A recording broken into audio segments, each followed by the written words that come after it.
On Twitter, there's a libtard who's trying to insist that Kirk, and I think it's Charlie Kirk, I don't even know, because it's not like life or death information to me, and it's not something that really helps me achieve my goals, help me complete my book, or do a better job, but we just call him Kirk.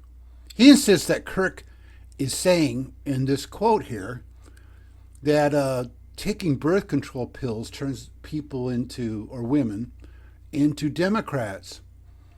Now, he doesn't have very good critical thinking skills. He's not very well educated. He doesn't, it's like, God, what is it? Branding, Dunder-Cushing effect? Am I getting confused with Dunder Mifflin? The Dunner-Kruger. I think it's the Dunner-Kruger effect. So he doesn't know that he's wrong. He's not aware that he's being an idiot. He doesn't see it. So I'm going to make an attempt here to explain it to him. And because of Bradolini's law, this is going to take a while, but let's give it a shot. So the simple fact that Kirk is not saying this can be seen in the fact that we don't even know who he's talking about. So the idea that he's saying that women who take birth controls turn them into Democrats is fallacious because, like everything that the Democrats do, they're quoting their opposition out of context. We don't even know what the context is. We don't even know what women he's talking about. Sure, he could be talking about all women, but everyone deserves the benefit of the doubt, even your opposition. If you want to be actually fair and noble and respectable. So he starts out by saying a lot of them, we don't know who them are on birth control too. So maybe, or it's a sound argument that he's talking about a certain set of people who for some reason apt to become Democrats. And he's trying to theorize why that is. And he seems to be on a panel. He's sitting down on a stage. His legs are crossed. We can see in the video. And he looks like he's talking back and forth to people, other people. And they're just talking off the cuff. They're talking off the top of their heads. They're not actually presenting any sort of written statement or policy. And so to say that, oh, this guy says this, yeah, so he said it. But I got to backtrack a little. So people in who are among friends can say a lot of things, and we don't know if he's even joking. We don't know if he's just theorizing. He doesn't know if he's presenting a hypothesis. We don't know anything. We don't know the context of what he's saying. We don't know the venue he's saying it, and what the words are that preceded this that he said, or what other people said. Or if the challenge was, let's present a series of ideas behind something that we've noticed and why this thing that we've noticed comes to exist. So he says a lot of them are on birth control too. No one knows who he's talking about. And that's intellectually dishonest to grab this because you're making an argument. So basically, it seems to me that you're making the presupposition that he's saying, or he has said, or he believes that by taking a birth control, you magically become a Democrat. That's the presupposition. So you're gathering evidence to support something that you want to believe is true, which is the exact opposite of how logic and reason is supposed to work. So he says a lot of them are on birth control too, and birth control really screws up female brains. That's true. That's actually true. That's not a lie. Yeah. And the best way to find out is that that's not a lie is to talk to a lot of women. But ask them in a sense that, don't talk to the women that you know are going to say it's not true. Talk to the women. All you have to do is find one woman that says it's true, and then it shows that it could be true. Okay, so he says that every single one of them you need to make sure that so every single one of them. So wait a minute. He says, screws up female brains, by the way. Okay, that's the end of the sentence. Every single one of them need to make sure that your loved ones, by the way, every single one. So it's not grammatically correct, he's saying, so who knows what he really means. If this is an actual accurate translation, because it's the translation or the transcription is a lot of them are birth control true, and birth control like really screws up female brains, by the way. Every single one of you, he says, every single one of you need to make sure that your loved ones are not on birth control. That seems to me to be his opinion that he's saying. Okay. But why is he saying that? It increases depression. That's true. Anxiety. That's true. Suicidal ideation. That's true. Birth control is the number one most prescribed medication for young ladies under the age of 25. That's also true. He's saying a lot of true stuff here for people to actually say he's lying. Okay, so number one, pardon me, I'm chewing gum. I got to stop that. Number one most prescribed medication for young ladies under the age of 25. They will give. Okay, so he stumbles there. He says they will give birth control. They will give birth. It must be missing the word control. To young ladies, birth control for pimples, for acne. That's true. They do. I've known that in college. When I was in college, I knew women that said that they loved the fact that the birth control cleared up their acne, and that's one of the reasons why they got on it. That's actually true. That's a selling point of birth control. That's true. For acne, for control their moods. I'd have to ask a woman. I don't know. Their period. That's obviously true. Oh, okay. Wait a minute. That is true. That it controls their moods. Women who are on their periods, they suffer tremendous mood swings and problems. And so if you're on birth control and you don't have your cycle anymore, it improves your moods. That's absolutely right. And yes, it's absolutely true that women are on prescribed birth control to improve their moods when they're in college. That's accurate. And they get better grades. It improves them. It's worth it to them. Let's see. Their period, it is awful. It's terrible. And it creates very angry and bitter young ladies. Well, he just gave the evidence ahead of time that to support that claim. Yeah. Let's see. Ladies and young women, and that bitterness. Okay, so here's the point. Here's the killer part of it. That bitterness then manifests into a political party that is the bitter party. All right. I'm sorry, but that's true. That's true. That's true. And that's why Democrats hate the fact that he said this. It's not because he's lying. It's because what he's saying actually has a point. Okay? All right. That's one harsh thing that he said that I find amusing. But yeah, I have to admit, there's truth there. There's some truth in that. Men of a political party, and that is the bitter party. That is true. Yeah. Despite what you want to believe, the Democrat Party is the party of hate.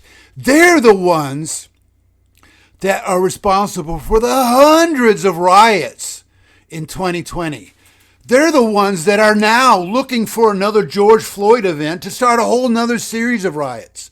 They're the one that successfully used terrorism to get people to vote for Joe Biden. That's actually the FBI definition of what a terrorist is. They are the anger, bitter people. That's factual. That's true. I mean, the Democrat is all about bring us your bitterness, and we'll give you free stuff. That is true. That is true. On taxpayers' money, we're giving people stuff. We under Obama we gave bitter, angry people free stuff.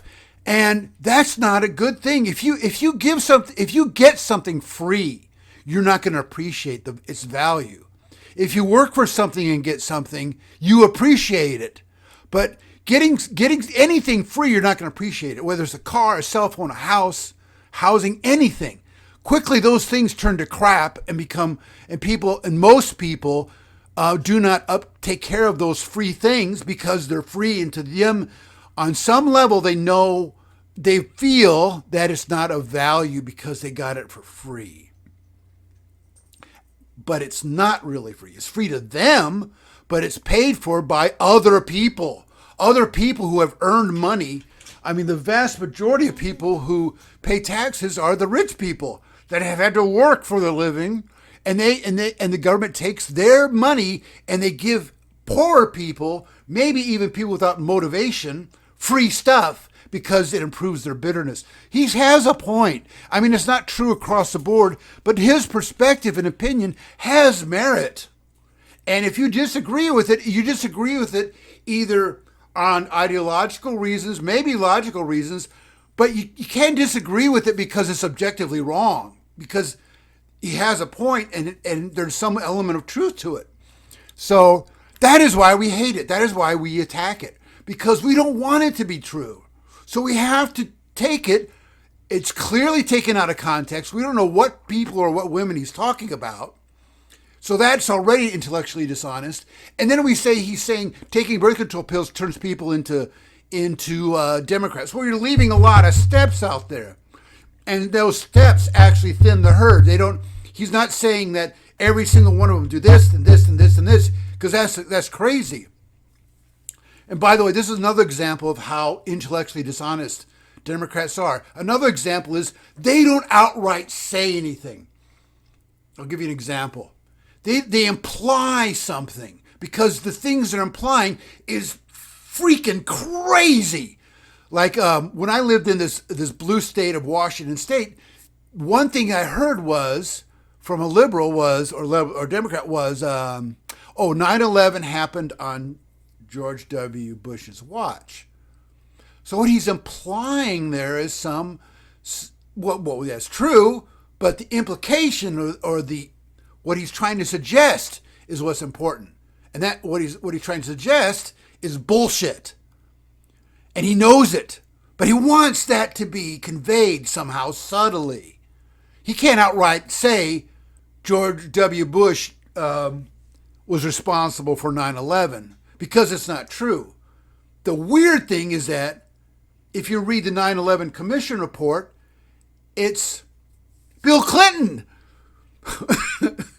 who bears a lot of the majority, let's say the vast burden of being responsible for 9/11, not W.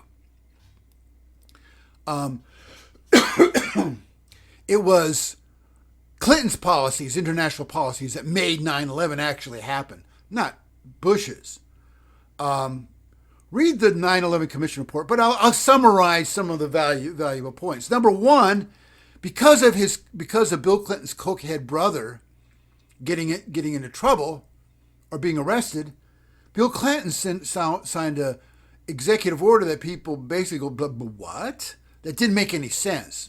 And what it was that the CIA and the FBI would have different roles in society, and they could not communicate with each other. And that's what kept Bill Clinton's cokehead brother out of going to prison.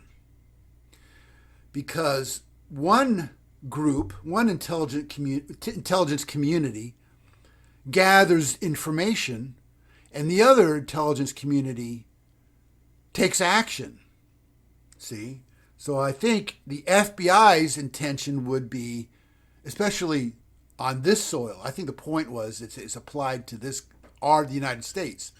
This would keep the CIA more international in just gathering information, but it was not allowed to share that information with the FBI, who also gathered information, but they also have the authority to use weapons and go after people.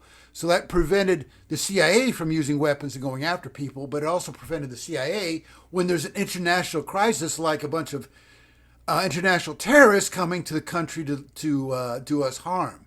And as I understand it, the CIA was actually watching the 9/11 suspects, but because of Bill Clinton's executive order to protect his brother, the cokehead brother, they couldn't communicate that to the FBI. And because it was happening on our soil, the CIA couldn't go after them. But the wording of the 9/11 Commission report is such that they don't precisely point that out. They just say all the facts that happened. They don't reach a conclusion so Bill Clinton was responsible more than any other American for setting up the groundwork to make 9/11 a possibility that could actually happen. They don't actually say that, but of course Ann Coulter does in one of her books. I think it was Godless where she said that. I'm not sure, but she said that Bill Clinton created a loophole that the 9/11 terrorists literally flew planes through. It was such a colossal loophole that you could fly a plane through it, in her way of writing. But so they imply things without saying it, because to say it would be stupid. So they have to imply it and try to trick you into thinking it's real. That's one of the little mental tricks that the Democrats use. And this is another one that I'm showing right now, is that taken word for word and point by point, Kirk is not really lying. He actually has a point. But since he has a point, we hate that, so we have to convince people that what he's saying is birth control makes people become Democrats, which is crazy. But that's what we keep pushing. And since we have that idea in our brain, before we even listen to him, we're actually kind of duped into believing that that's what this says, when it's not what it says. But it's close enough so that we make that connection, because we lust for the desire to think that all Republicans are insane and have weird policy. That desire to believe that overcomes our capacity to think rationally, and they've even proved it. They've even proved that when people are upset or angry, the capacity for people to have rational thought doesn't exist. It goes away. It's not only diminished, it's absent. It's gone. And it takes tremendous maturity and strength. It takes tremendous maturity and strength to wipe a proverbial slate clean and look at something anew and objectively and rationally. And that's why there's so many Christians in this country that's supposed to be secular. And that's why there's so many Scientologists. And that's why there's so many Mormons. Because people are passionate about something, and it gives them meaning and happiness. And if anyone comes along and says, hey, let's look at this, and I think you're wrong, they're attacked. And the real truth never gets to them. And that's why there's so many Democrats in this country who think the United States is a democracy, or thinks that a democracy is actually freaking good, and think that most people are intelligent. All those things are fallacious. They're false. And it usually takes a huge traumatic event for people to change from being a liberal Democrat to not being one. It usually takes some colossal catastrophe where they go, oh shit, the Clintons just shit on me. Why the fuck did that happen? And then they start looking at things from another perspective. They force themselves just for the raw purpose of survival. They do it sometimes just to survive, and that's what's behind the walkaway movement too. The Democrat that this is opening up a huge can of worms, because he was actually arrested on the January 6th things without doing anything wrong. So that opens another can of worms. So for me to write all this down would take a long time, and there's even more to explain. And I don't think I've spoken enough, because this is probably not going to change your mind. But to sum up, we know that let's call him Charlie Kirk. I don't even know if it's Charlie Kirk, but we know that Kirk, let's call him Kirk. We know that Kirk doesn't say that birth control makes people Democrats or women Democrats, because just by looking at what he says, we don't even know if he's talking about women. Generally, as a whole. We know that whoever these people are on birth control, but we don't know what women. And he may be talking specifically about why women who were once not Democrats at a certain age become Democrats. He might be actually speaking about that. And so he might be theorizing, which we don't know. It might be a theory, or he might be suggesting some sort of idea among other ideas that he's just throwing out. That actually seems sensible. That actually seems like a more rational thing that's going on. because by the look of it, that's what's going on. All right. I'm not going to go through and clean this up. I'm just because well, to be frank, the person I'm making this through doesn't deserve it. He doesn't deserve enough of my time because he's intentionally refusing to be rational. Now, how can anyone? Why would I waste my time showing such a person respect when he doesn't have respect for himself or others to actually do that? And let's face it, the meaning of life is to show other people respect. But that doesn't mean I should show him more respect than me. I should show I should respect to myself and my time because I have better things to do. Anyway, so I'm doing this out of just, what's the word I'm thinking of? It's an act of, I can't remember the word. Sorry. An act of. There's a word that means you're helping your personal man without any, with knowing that you're not going to get anything good from it. Yeah. Anyway, let's call it selflessness for now. But yeah, so anyway, what else can I say about this? So anyway, go through what he says. Everything he says, point by point, is true. Everything he says, point by point, is true. And he never says that birth control pills turns people into Democrats. He never says that. And in fact, he's careful not to say it because he couches it in this theory that this manifests into something else, which is, well, I mean, and he kind of hems and haws and says, that's what the Democratic Party is all about, right? Which is true. Yeah, it's all about, they're a bunch of bitter people and they want free stuff. They want a big government. They want a big government to take care of their problems. That's actually true. That's actually true. For one reason or another, well, for many reasons that I can think of, let's say, people with mental problems or mood disorders, they want to have a society that addresses their needs. Yeah. And the left is all about that. That's my Democrat friends, some of them are family members whom I love. I've gotten them to admit things that they're practically quoting from Karl Marx. Or Lenin, not John Lennon. I think it's Vladimir Lenin. Yeah, wasn't it Vladimir Lenin? Where's my dog? She'd know. She's not here.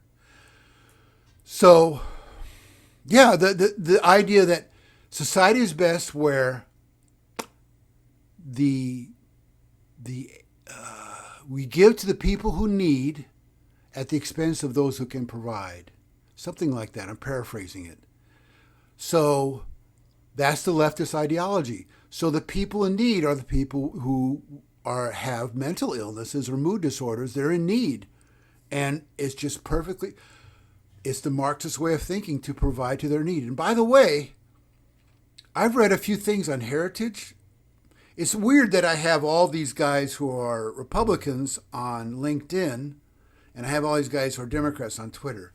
And I don't get along with either one of them. I like to do, well, I don't want to digress too much, but yeah, I'm digressing a little bit. So I'm not putting this into logical format, what I'm saying, but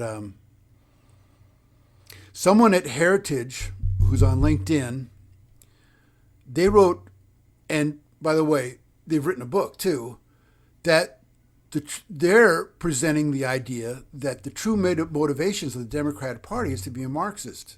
It's to change the United States into a Marxist country. And in order to do that, they have to tear down the current establishment. They have to increase the violence. They have to increase the riots. They have to increase the damage to our institutions. They have to amp it up. And so that they theorize, and they base their theory on interviews that they've had with people committing protest, like for Free Palestine or something. And they've talked to them, and and the people protesting Free Palestine, actually, they don't give a damn about Palestine. They don't give a damn about the whole situation. They just want to protest every single movement they have and amp up society so that a change would be more appreciated, a massive change, including just fucking ignoring our Constitution, which, by the way, Joe Biden's done. And so the more they amp up people for change, the more they influence society with a Marxist way of thinking, a Marxist agenda on society. See that the real reason behind all the political the real motivations between the Democrat politicians is because they're Marxists, and they wrote about this pretty well, better than I could. And I wouldn't want to plagiarize them or quote them because I've got different ideas completely than that. Than my ideas. My goals are not even on that same page. But it's interesting and deserves some looking into. I think it'd be great if I spoke for half an hour, maybe an hour. Because this idiot is so clueless. And he's just completely influenced by his peer group. And he's not thinking at all objectively or rationally. He lacks the maturity and the strength to look at something objectively or fresh or new, to wipe the proverbial slate clean, look at it from an objective point. And I'd love to do a social experiment on the social experiment would be called, should the United States of America just be simply wiped off the face of the earth? Would it be better for our species and the rest of the world if we were just gone? And that sounds radical, but when Joe Biden was elected, I told all my friends we'd be better off if another country just took us over and we were just completely occupied by another country, that our government was just run by some other country, than if Joe Biden became president. And as shocking as that may seem, or I don't know if you're indifferent to that idea or not, or even if you agree to it, but it's true. It's true. Taiwan would have been way better, that he doesn't done shit about. The Korean Peninsula would be way better, which Biden hasn't done shit about. North Korea just declared war on us. But there's no response from Biden. I'll come back to that, but definitely Afghanistan would have been better off, which Biden handed Afghanistan over to the Taliban. And if you think that Trump was negotiating with them, Trump emphatically said, and you can find a tape of him saying that if the Taliban start taking over, we'd go back. We'd rush back in. Because what Biden has essentially done is he's lost the war on terror because of handing Afghanistan over to the Taliban. Terror won, and that impacts the whole world. Here's something else. Academia, who understand the thinking of Putin and why the claims that Russia has over Ukraine aren't so crazy or stupid as we would like to think they are. And other people, many people, sent letters to the White House. And by the way, anyone can send an email to the White House. You go to whitehouse.gov. It's no secret. And I know this because I was one of them. I was one of them that wrote Biden telling him how to prevent an invasion of Ukraine. All of that shit was ignored. That wouldn't have happened if Biden wasn't president. Because we have a man in assuming we have, well, it's not a man, a human being, a living organism of our species. I wouldn't call Biden a man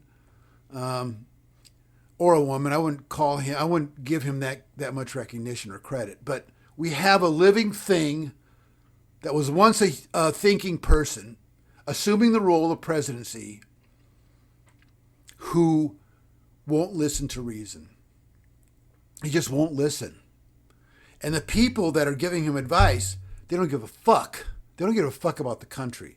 Because whatever they decide he'll do, and they're just this faceless entity where if it goes great, they can say, hey, that went great. And if it goes wrong, they'll say, well, Biden did it.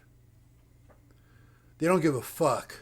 They don't give a fuck about the Afghan people, who, by the way, include all our friends that were killed because of Biden.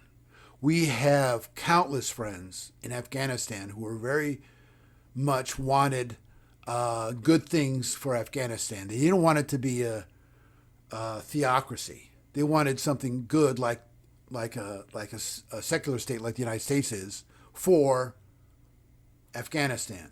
All right, and Biden being such a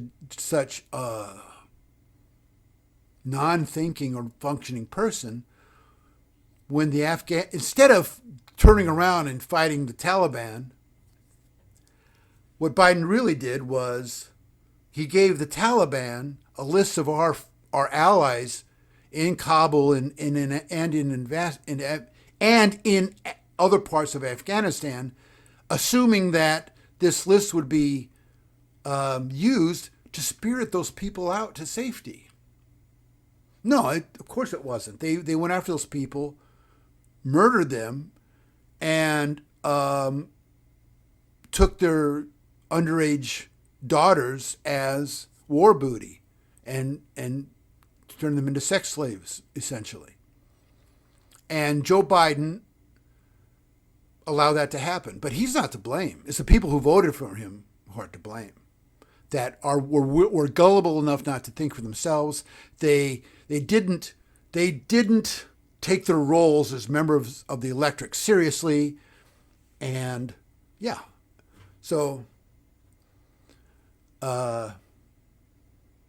but they want him to be president again. They still want him to be president, even after being not only responsible for all those killings of good innocent people, but actually because his actions caused a clusterfuck at the Kabul airport, and our troops were sent in to keep the peace out in the open among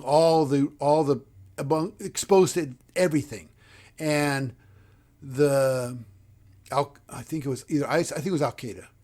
Either Al Qaeda or ISIS took that advantage to do a suicide bomb on several people. Yeah, several of our troops that died for no good reason. They weren't defending the country. They weren't doing shit that was worth. They didn't do a damn thing that was worth their sacrifice at that time.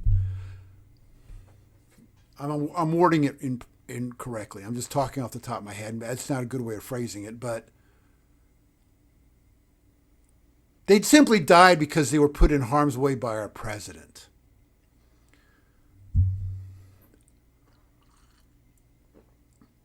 And Biden was supposed to welcome their coffins back, and he was waiting you know about this, I hope. He was waiting outside where the plane was taken, and he was fidgeting, constantly looking at his watch, like, Jesus Christ, and there's something more important I have to go to. So Biden is obviously surrounded by people who just throw advice to them. Oh, I did my job. I gave him advice. Oh, I showed him this photo. And so someone showed him a photo of a aid worker in Kabul who was delivering fresh water in buckets. And they kind of looked like it could be like little containers of explosives, maybe. So when someone found that, they thought, oh, that could be explosives. So they showed that to Biden. Biden, who can't think for himself or make any rational decisions, said, oh, that's the bomber. That guy making bombs. And they launched a hellfire strike against some guy who had a father of 6 who was volunteering to give fresh water to poor people. And all the Democrats in this country that voted for Joe Biden are responsible for that man's death. That's the truth. So let's talk about how much we hate Trump, huh? It's better than facing reality. When the truth makes us uncomfortable, we have to fight it, and the way we fight it is not through logic and reason. It's actually through logical fallacies and intellectual dishonesty. Now that it's been over a half an hour, and I'm pretty sure you're not listening to me because it'd be way too uncomfortable to listen to something you don't want to believe, I'd like to take this opportunity to talk about something else as another example of what we're talking about. So it's not really something else. It's just another example. When Trump, okay, let me back up. Trump never really said that Mexicans are rapists and murderers. He never said that. Go back to the original quote. He didn't say that. That's another example of taking something out of context. What he was talking about was illegal immigration. And the entire context of what he said is actually praising Mexicans. He's actually praising them. What he says is that he assumes most of them are good people. But at the same time, he does have a point that a lot of them probably could be and most likely are criminals. And that is something that has not been disproven. In fact, there's some indication that there's some truth to that. But that's not why I want to bring this up. I want to bring this up because what we think is really going on isn't at all what's going on. What we assume is that all the people crossing our border are entering the United States for a better life. That is what it seems like everyone wants to believe. That is what, by appearances, seems rational and logical to assume. But it's not true. Not like we'd like to think it's true. Yeah, they're not coming here. So let me explain. Mexico City is a way better city to live in across the board than any city in the United States. So why aren't the migrants, if they're looking for a better life, stop at Mexico City? Why? If it's such a better city, wouldn't they want to go through the proper channels of finding a life there, even if it took a while to do? If they're out for a better life and they want to contribute to society, wouldn't they want a society that is more culturally in tune of where they're coming from? There has to be another reason why they go the extra step and go try to cross the border into the United States. It's because the Mexicans aren't fools. They're not idiots. We're fools and idiots. They're coming here to take advantage of us because they know it makes the Democrats feel good about themselves if they're charitable to what they can convince themselves are less advantaged people. They're not coming here for a better life because they'd have a better life in Mexico. In fact, Americans, expats that go down and live in Mexico City have a much better life than if they would stay in the United States. Food and rent is cheaper. Hold on. The food's way better. The climate's way better. It's got warmer winters and milder summers. There's a reason why the Aztecs picked that little island to live on. And of course they say it's because they went on a spiritual quest and a hawk caught a snake and landed on a cactus. That's what they all say, and that's what's on their flag. But I digress. Mexico City is a better place to live. If someone wanted a better life, they'd go live in Mexico City. They wouldn't. Especially if they're Latin, if they speak Spanish, they wouldn't go to a place with a potential language barrier. They wouldn't go through all the hell that they face in the United States if they were looking for a better life when they'd have a better life in Mexico City. It doesn't make any sense. They're coming here to take advantage of us, obviously. But there's more to it than just that, okay? Brazil's a great country compared to any other country in Latin America, all right? The Argentines that come all the way to the United States, if they're looking for a better life, wouldn't they want to just stop off in Brazil? I mean, they'd be closer to their family, potentially go visiting their families.